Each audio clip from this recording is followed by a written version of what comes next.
ನೋಂದಣಿ ಮತ್ತು ಮುದ್ರಾಂಕ ಇಲಾಖೆಯಿಂದ ಸಾರ್ವಜನಿಕರಿಗೆ ಈ ಮೂಲಕ ತಿಳಿಸುವುದೇನೆಂದರೆ, ನೋಂದಣಿ ಶುಲ್ಕವನ್ನು ಶೇಕಡ 1ರಿಂದ ಶೇಕಡ 2ರಂತೆ ರಾಜ್ಯ ಸರ್ಕಾರ ಪರಿಷ್ಕರಿಸಿದೆ.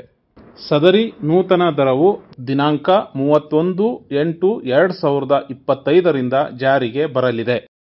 ದಸ್ತಾವೇಜು ನೋಂದಣಿಗೆ ನೂತನವಾಗಿ ಅರ್ಜಿ ಸಲ್ಲಿಸುವ ಪಕ್ಷಕಾರರು ಅಥವಾ ಅರ್ಜಿದಾರರಿಗೆ ನೂತನ ಶುಲ್ಕವು ಅನ್ವಯವಾಗುತ್ತದೆ.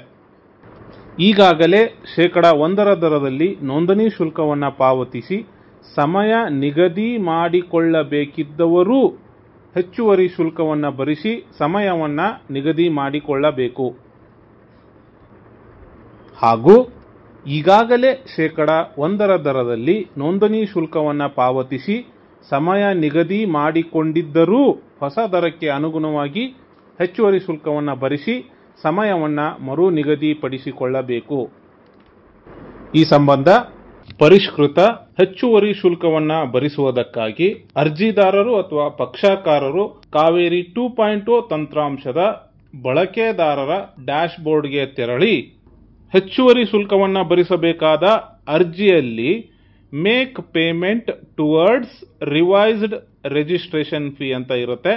ಅದರ ಪಕ್ಕದಲ್ಲಿ ಮೇಕ್ ಅ ಪೇಮೆಂಟ್ ಅಂತ ಇರುತ್ತೆ, ಅದನ್ನು ಕ್ಲಿಕ್ ಮಾಡ್ಕೋಬೇಕು. ನಂತರ ಹೆಚ್ಚುವರಿಯಾಗಿ ಭರಿಸಬೇಕಾದ ಶುಲ್ಕ ಇಲ್ಲಿ ಇರ್ತದೆ. ಇಲ್ಲಿ ರೆಸಿಪೆಂಟ್ ನೇಮ್ ಇರ್ತದೆ ಮತ್ತು ಪ್ರೆಸೆಂಟರ್ ನೇಮ್ ಕೂಡ ಇರ್ತದೆ. ಇದನ್ನೆಲ್ಲವನ್ನು ನೋಡಿಕೊಂಡು ಕೊನೆಯಲ್ಲಿ ಕಂಟಿನ್ಯೂ ಅಂಡ್ ಮೇಕ್ ಪೇಮೆಂಟ್ ಅಂತ ಕ್ಲಿಕ್ ಮಾಡ್ಕೋಬೇಕು. ಮತ್ತೊಮ್ಮೆ ಪಕ್ಷಕಾರರು ಅಥವಾ ಅರ್ಜಿದಾರರು ಸಮಯವನ್ನು ಮರು ನಿಗದಿಪಡಿಸಿಕೊಳ್ಳುವುದಕ್ಕೆ ಅವಕಾಶವನ್ನು ನೀಡಲಾಗುತ್ತದೆ. ಕಾವೇರಿ 2 ತಂತ್ರಾಂಶದ ಕುರಿತು ಇನ್ನಷ್ಟು ಉಪಯುಕ್ತ ಮಾಹಿತಿಗಳಿಗಾಗಿ ನಮ್ಮ ಇಲಾಖೆಯ ಸಾಮಾಜಿಕ ಜಾಲತಾಣಗಳನ್ನು ಫಾಲೋ ಮಾಡಿ, ಶೇರ್ ಮಾಡಿ, ಸಬ್ಸ್ಕ್ರೈಬ್ ಮಾಡಿ. ಧನ್ಯವಾದಗಳು.